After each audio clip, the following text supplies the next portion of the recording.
Hi everyone, my name is Muskan and welcome to the law temple. Accommodation act के part 4 पर हम आ गए हैं। अगर आपने अभी तक पार्ट 1, 2 एंड 3 नहीं देखा है, सो डू वॉच इट।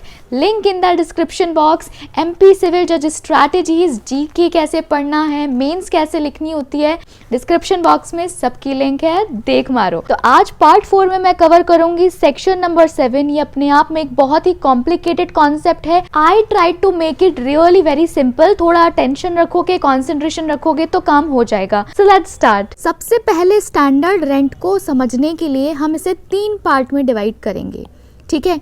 एक होगा ये ट्रिक कि हमें फर्स्ट नंबर पे क्या आएगा वो कैसे याद रखें, दूसरा नंबर पे क्या आएगा वो कैसे याद रखें, और तीसरे नंबर पे क्या आएगा वो कैसे याद रखें। एक बार ये चीज़ याद रह गई तो अंदर के कंटेंट आप वैसे भी लिख देंगे, यकीन माने। तो कैसे याद रखना है कि सबसे पहले अगर आप घर पे किसी को रिस्पेक्ट करोगे तो वो कौन होता है, सबसे ज़्यादा इज्जत किसकी होती है, वो होती है बड़ों की। तो बड़ों से आपको याद आना चाहिए यार पूर्वज वाला एक्ट, यानी कि 1961 के पहले वाला, 1955 या उसके भी पहले वाला एक्ट, नंबर 1, ठीक है। अब अगला सोचो, नेक्स्ट में किसकी इज्जत होती है सबसे ज़्यादा, नए वाले बच्चों की। इनकी तो इज्जत ही इज्जत है, मतलब जहाँ भी जाते हैं फुल अटेंशन ले लेते हैं ये। और फिर आपको याद आना चाहिए यार बच्चा जो है वो इस एक्ट में स्टैंडर्ड रेंट की डेफिनेशन में कौन सी डेट को पैदा हुआ, 1 जनवरी 1948। फिर हम देख लेंगे कि इस तारीख को जब बच्चा पैदा हुआ उस दिन मकान किराए पर दिया गया था या नहीं दिया गया था। इसके आगे की बातें हम प्रोविजन में समझेंगे पढ़ते समय। अब अगर ये नहीं है तो थर्ड नंबर पे पूरा अटेंशन कौन लेके जाता है, तो वो है मित्रों यानी मोदी जी। और मोदी जी से उनकी पार्टी याद आना चाहिए, बीजेपी जैसे याद आया आपको याद आना चाहिए लोकल अथॉरिटीज की, वो असेसमेंट करके गई है, 15% जोड़ दो और स्टैंडर्ड रेंट आ गया। तो ये फॉर्मूला निकल के आता है, बीजेपी से आपको तुरंत याद आ जाएगा लोकल अथॉरिटीज, बी फॉर बड़े बुजुर्ग एंड बी फॉर बच्चा। तो ट्रिपल बी फॉर्मूला आपको याद रखना है स्टैंडर्ड रेंट की डेफिनेशन के लिए। सीक्वेंस आपको याद रहेगा तो आसानी से आप लिख पाओगे। अब अगर मान ले ये भी एप्लीकेबल नहीं हो रहा, फिर क्या करोगे, तो अब हम इस कंडीशन पे आ जाएंगे कि आप कैलकुलेशन कर लो। क्या करोगे, कैलकुलेशन कर लोगे। चलिए सेक्शन 7 पे आते हैं जल्दी। ओके, तो बात कर लेते हैं मुद्दे की, वो है standard rent in relation to accommodation. यार देखो, स्टैंडर्ड रेंट बहुत सारी चीज़ों का हो सकता है। आप जा रहे हो, 4 व्हीलर उठा ली, 2 व्हीलर ले ली, ज्वेलरी, लहंगा, लड़कियों की कितनी सारी आइटम्स आती हैं, और लड़कों के भी बहुत सारे प्रोडक्ट्स आ रहे हैं जो कि रेंट पे मिल जाते हैं इजीली मार्केट में। मैं उनको प्रमोट करने यहाँ नहीं बैठी हूँ। देखो, हम बात कर रहे हैं standard rent in relation to accommodation, यानी कि वो किराया जो किसी स्थान के संबंध में हम वसूल करने वाले हैं उसको हम कह रहे हैं स्टैंडर्ड रेंट। इसको हम सेक्शन 2H में ऑलरेडी देख चुके हैं, जहाँ पे वो कहता है यार सिंपल सी बात है, स्टैंडर्ड रेंट मींस वो रेंट जो कि सेक्शन 7 में दिया हुआ है। तो अब फाइनली हम उस सेक्शन पे आ गए हैं, यानी कि सेक्शन 7 पे आ गए हैं। मैंने आपको बता दिया, दिमाग में सिंपल सा पहले थॉट आना चाहिए, पूर्वज यानी कि घर के बड़े बुजुर्ग।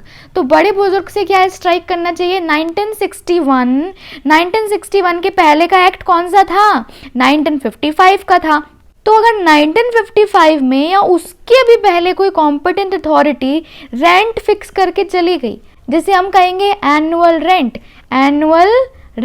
और वो रेंट कैसा है, रीजनेबल है, ओके। वार्षिक भाड़ा कैसा है, रीजनेबल यानी कि युक्त है, तो हम स्टैंडर्ड रेंट के हवाला मान लेंगे, रार मीन्स रीजनेबल एनुअल रेंट, वही रेंट हम एक्सेप्ट कर लेंगे। Number 1 clear. अब दूसरी बात पे आ जाओ, तो ये तारीख ऐसी है जो आपको याद रखना है, ये भूल गए ना तो खेल खत्म। डेट से ये देखना है कि क्या इस तारीख के पहले या इस तारीख तक वो मकान किराए पर दिया गया था, नंबर 1, या फिर क्या इस तारीख के पहले या इस तारीख पर वो मकान किराए पर नहीं दिया गया था। ओके, 2 बातें हैं, दिया गया था, नहीं दिया गया था। क्लियर, यहाँ तक आ गई समझ। आगे क्या कहता है, अकोमोडेशन लेट आउट, अगर मान लेते हैं दिया गया था, किराए पर दिया गया था 1 जनवरी 1948 को ही या उसके पहले किराए पर दिया गया था, और क्या प्लस लगा है, यानी कि और एनुअल रेंट कोई भी फिक्स्ड नहीं किया गया था। तो अब आप क्या करोगे, कितना रेंट निकालोगे, तो म्युनिसिपल असेसमेंट रजिस्टर यानी कि नगर पालिका का कर निर्धारण रजिस्टर जो है, rent shown in municipal assessment register, या तो वो नंबर 1, या फिर जो क्योंकि आपने किराए पर दिया हुआ था 1 जनवरी 1948 के पहले या उस तारीख को, तो आप कुछ तो किराया ले रहे होगे ना, वॉज रियलाइज्ड ऑन 1 जनवरी 1948। तो इन दोनों में से जो भी कम रेंट होगा वो वाला हम क्या कहेंगे, स्टैंडर्ड रेंट है। आगे देखते हैं कि अगर अकोमोडेशन लेट आउट नहीं किया गया है ऑन 1 जनवरी 1948, ठीक है, तो हम क्या करेंगे, तो जो भी म्युनिसिपल असेसमेंट रजिस्टर में रेंट शो किया हुआ है वो, या फिर अगर आप रेंट पर देते तो आप उस समय कितना वसूल कर सकते थे, कितना प्राप्त कर सकते थे, उन दोनों में से जो भी कम होगा वो, ठीक है। अगर लेट आउट किया हुआ है, एनुअल रेंट फिक्स नहीं है, तो क्या देख लोगे, म्युनिसिपल रजिस्टर या आप जो ले रहे हो दोनों में से कम। अगर लेट आउट नहीं किया गया है तो भी आप क्या देखोगे, म्युनिसिपल रजिस्टर, या फिर अगर आप प्राप्त कर सकते थे अगर रेंट पर देते वो मकान, तो दोनों में से कम जो भी है वो आपका आ जाएगा स्टैंडर्ड रेंट, ठीक है। ये कहाँ लिखी है बात, सेक्शन 7 सबसेक्शन 2 में। आगे देखेंगे कि ये वाला रेंट में से जो लेसर वन निकल के आया, या अगर किराए पर नहीं दिया था वो भी जो कम वाला निकल के आया, उसका क्या, पर वो रेंट 1948 का है, अभी 1948 तो नहीं चल रही है, तो बढ़ाना तो पड़ेगा। तो कितना बढ़ाओगे, दोनों ही कम वाले रेंट में कितना बढ़ाओगे। अगर अकोमोडेशन रेसिडेंशियल या एजुकेशन पर्पस के लिए है तो 35%, और अगर दूसरा कोई अकोमोडेशन है तो क्योंकि कोई नेक काम तो आप कर नहीं रहे हो, पहले वीडियोस में भी मैंने आपको बताया है कि एजुकेशन बड़ा नेक काम होता है यार, देखो मैं कर रही हूँ। इसके बाद घर में रहने के लिए यार क्या आप पैसे लोगे, छोड़ो ना, ठीक है। तो अदर अकोमोडेशन के लिए 70% बढ़ा दोगे और नेक कामों के लिए आप सिर्फ 35% बढ़ाओगे। वो भी कब, अगर ये अकोमोडेशन अच्छी खासी कंडीशन में होगा तो। गुड एंड टेनेंटेबल रिपेयर्स लिखा हुआ है, आप डायरेक्ट में देखिएगा, ठीक है। ऑल्सो अगर टेनेंट 1948 में अगर किराए पर दिया या उसके पहले जो भी है, तब तक कोई कर यानी कि टैक्स नहीं देता आ रहा था, बट 1 जनवरी 1948 के बाद उस टैक्स में इंक्रीज कर दिया गया, तो वो जो इंक्रीज हुआ है वो भी आप ऐड कर देंगे। फॉर एग्जाम्पल अगर 200 रुपये इंक्रीज हुआ है तो 200 रुपये बढ़ा दो। आगे क्या है, वो अभी तक देखो, अगर जो बड़े बुजुर्ग हैं वो फिक्स करके नहीं गए हैं रेंट, ठीक है। ऑल्सो 1 जनवरी 1948 का कोई लेना देना नहीं है, उस तारीख के पहले या उस तारीख को कोई किराए पे नहीं चढ़ा, या मानो वो एकोमोडेशन था ही नहीं, एग्जिस्टेंस में ही नहीं था, बना ही नहीं था उस दिन, तो बात ही खत्म हो जाती है ना।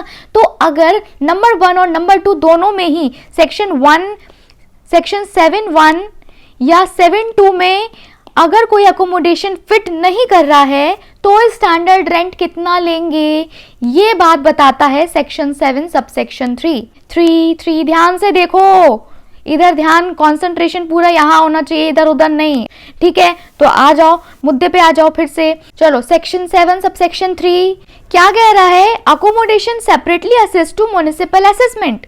अकोमोडेशन जो भी जिस जगह पे आप रह रहे हो उसको पृथकतः यानी कि सेपरेटली असेस किया गया है म्युनिसिपल असेसमेंट द्वारा, उसको उठा लो और उसमें 15% जोड़ दो, ठीक है।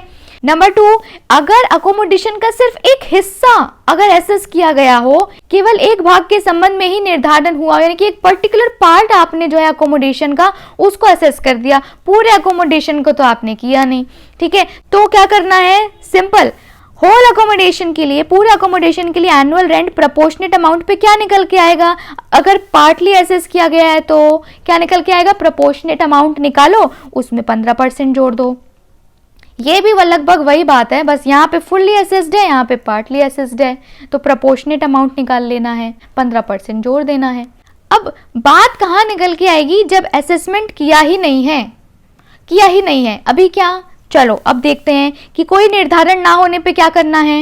निर्धारण ना होने पर यानी कि सी जो है वो क्या बताता है, 2 बातें बताता है। अब यहाँ पे लगने वाली है मैथ्स, स्टैंडर्ड मैथ्स लगाएंगे हम यहाँ पे स्टैंडर्ड रेंट को निकालने के लिए। देखो कैसे, 2 कैलकुलेशन होंगे, एक इधर हो रहा है, एक इधर हो रहा है, दोनों में से जो भी छोटू वाला निकल के आएगा ना, कम वाला रेंट निकल के आएगा ना, उसको हम एक्सेप्ट कर लेंगे एज ए स्टैंडर्ड रेंट। ठीक है, तो कैलकुलेशन देख लेते हैं। पहली बात जो है वो सिंपल ये कहता है कि यार देखो, जो पहली बारी आपने रेंट पर दिया था ना, तो जो आप किराएदार से वसूल कर रहे थे पेमेंट, या तो वो ले लो अमाउंट, या फिर अगर आपने किराए पर नहीं दिया तो मान लो यार, सोचो ना, अपन बोलते हैं ना बहुत सारे लोगों से, सोचो ना अगर ऐसा होता तो क्या होता। तो यहाँ आप सोचो, क्या है सोचने के लिए कि अगर कंस्ट्रक्शन कंप्लीट होने के बाद आप किराए पर देते, वाह क्या इमेजिनेशन है, तो कितना रेंट आप लेते। ठीक है, तो रेंट निकल के आ गया, एक यहाँ पे निकल के आ जाएगा, मानो अगर रेंट पर दिया हुआ है तो R1, और अगर रेंट पर नहीं दिया है तो ये R2 निकल के आ गया। ठीक है, अब क्या करेंगे, ये तो हमने निकाल लिया, ये रिजल्ट अभी नहीं निकला है, ये थोड़ा सा पहले का पार्ट है, ये भी रिजल्ट नहीं निकला है। अभी हम देखेंगे कम कौन सा है।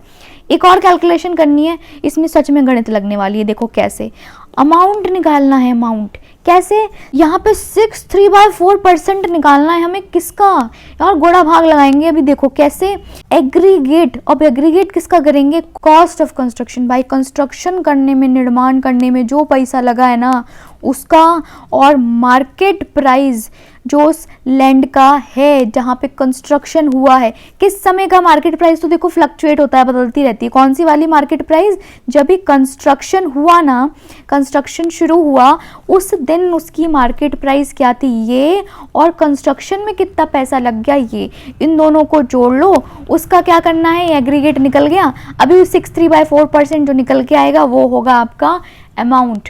ठीक है, और अब ये वाले अमाउंट में और ये जो किराएदार से ले रहा है, इन वाले अमाउंट में जो भी कम वाला, क्या वाला, कम वाला पैसा होगा, कम वाला रेंट होगा, उसको हम कहेंगे स्टैंडर्ड रेंट। और ये स्टैंडर्ड रेंट ध्यान रखना एनुअल फिक्स हो रहा है यहाँ पे ना, मंथली फिक्स नहीं हो रहा है, वरना ये तो पता नहीं क्या पहुंचेगा। एनुअल फिक्स हो रहा है, यानी कि 12 महीने का, यहाँ पर भी, यहाँ पर भी और यहाँ पर भी, हर जगह एनुअल रेंट फिक्स किया जा रहा है। ये ध्यान रखना, प्री में पूछा जाता है ये question. Okay, so that's it for today. अगर आपको वीडियो पसंद आया तो like, comment, share and also do not forget to subscribe to my channel. यार ये जो है ये मुझे बड़ा मोटिवेशन देता है कुछ अच्छा और कंटेंट लेके आने के लिए। अगर आपने अभी तक मेरा इंस्टाग्राम या टेलीग्राम पेज ज्वाइन नहीं किया है तो ज्वाइन कर लीजिए, क्योंकि मैं शेयर करती हूँ MCQs, quick revision, daily assignments of 3 important questions जो कि मेंस में पूछे जा सकते हैं, GK, one liner, exam updates और बहुत कुछ।